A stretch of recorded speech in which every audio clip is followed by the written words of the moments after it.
Welcome back to our channel மாணவனாசிரியர். இந்த இடம் நம்ம என்னோட பார்க்க போகிறோன்னு பார்த்தீங்கன்னா, தமிழ்நாட்டில் 1லேருந்து 12ஆம் வகுப்பு மாணவர்களுக்கு நாளை தினம் ஜூன் 10ஆம் தேதி பள்ளிகள் திறக்கப்படுகிறது. தற்போது பள்ளிகள் திறக்கும் தேதி மீண்டும் ஒத்திவைக்கப்பட்டுள்ளது அப்படிங்கிற மாதிரி ஊடகத்தலங்களில் நமக்கு செய்திக்குறிப்பு வெளியாகியுள்ளது. ஸோ ஜூன் 10ஆம் தேதி பள்ளிகள் திறப்பு வந்து பார்த்தீங்கன்னா கன்ஃபார்ம் தான். ஸோ இருந்தாலும் தமிழ்நாட்டில் ஜூன் 18ஆம் தேதி தான் பள்ளிகள் திறப்பு அப்படிங்கிற மாதிரி ஊடகத்தலங்களில் ஒரு சில செய்திக்குறிப்பு வெளியாகியுள்ளது. ஸோ அதன் அடிப்படையில் வந்து பார்த்திங்கன்னா தமிழகத்தில் 1லேருந்து 12ஆம் வகுப்பு மாணவர்களுக்கு ஜூன் 10ஆம் தேதி பள்ளிகள் தொடங்கும் என்று பள்ளி கல்வித்துறை சார்பில் வந்து தெரிவிக்கப்பட்டுள்ளது. இருந்தாலும் தமிழ்நாட்டில் வந்து பார்த்திங்கன்னா கோடை வெயிலுடைய தாக்கம் வந்து அதிகமாக இருக்கிறதுனால மீண்டும் பள்ளிகள் திறப்பு ஒத்திவைக்க வேண்டும் அப்படிங்கிற மாதிரி வந்திருக்கு. ஜூன் 6இல் திறக்க இருந்த பள்ளிகள் வெயிலின் காரணமாக ஜூன் 10க்கு ஒத்திவைக்கப்பட்டுள்ளது. ஆனால் வெயில் குறைந்த பாடில்லை. கடந்த 4 நாட்களாக இயல்பை விட வெப்ப அளவு அதிகமாக உள்ளது. சென்னை உள்ளிட்ட இடங்களில் 112 டிகிரி செல்சியஸ் வரை வெயில் கொளுத்துவதால் பள்ளிகள் திறப்பை மீண்டும் ஒத்திவைக்க வேண்டும் என தமிழக அரசுக்கு கோரிக்கை எழுந்துள்ளது.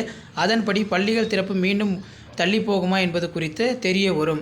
ஸோ இது வந்து பார்த்தீங்கன்னா நமக்கு சான்ஸே கிடையாது. ஸ்கூல்ஸ் வந்து பார்த்திங்கன்னா ஜூன் 10 தான். அதில் எந்த ஒரு மாற்றமும் இல்லை. கிட்டத்தட்ட 38 மாவட்டத்திலுமே வந்து பார்த்திங்கன்னா பள்ளிகள் திறப்பதற்கான பணிகள் வந்து தீவிரமாக நடைபெற்று வருகிறது. ஸோ இருந்தாலும் வந்து பார்த்திங்கன்னா நமக்கு ஊடகத்தலங்களில் பள்ளிகள் திறப்பு ஜூன் 18ஆம் தேதி ஒத்திவைப்பு, பள்ளிகள் திறப்பை தள்ளி வைக்க வேண்டும், புதுச்சேரி போலவே தமிழகத்திலையும் ஜூன் 12ஆம் தேதி பள்ளிகள் திறக்கப்பட வேண்டும் என்று இந்த மாதிரி செய்திக்குறிப்புகள் தொடர்ந்து வெளியாகி கொண்டிருக்கிறது. ஸோ இது முற்றிலும் வந்து பார்த்திங்கன்னா உண்மை இல்லை. கண்டிப்பாக வந்து நாளைக்கு ஜூன் 10ஆம் தேதி ஸ்கூல்ஸ் ரீஓப்பன் பண்ணுறாங்க.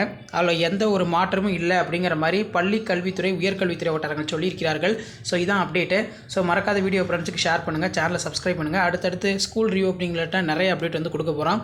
ஸோ அந்த அப்டேட்லாம் உங்களுக்கு நோட்டிஃபிகேஷன் வரணும்னா மறக்காத மாணவனாசிரியர் யூடியூப் சேனல் சப்ஸ்கிரைப் பண்ணி கீழே இருக்கக்கூடிய பெல் ஐக்கானை ப்ரெஸ் பண்ணி சப்போர்ட் பண்ணுங்கள். அப்போ தான் நான் அப்லோட் பண்ணக்கூடிய ஸ்கூல் ரீஓப்பனிங் ரிலேட்டடாக அப்டேட், ஸ்கூல் ரீஓப்பன் பண்ணதுக்கப்புறம் ஃபஸ்ட்டு மிட்டம் ரிலேட்டடாக குவார்ட்டர்லி ரிலேட்டடாக தொடர்ந்து அப்டேட் பண்ணுவேன்.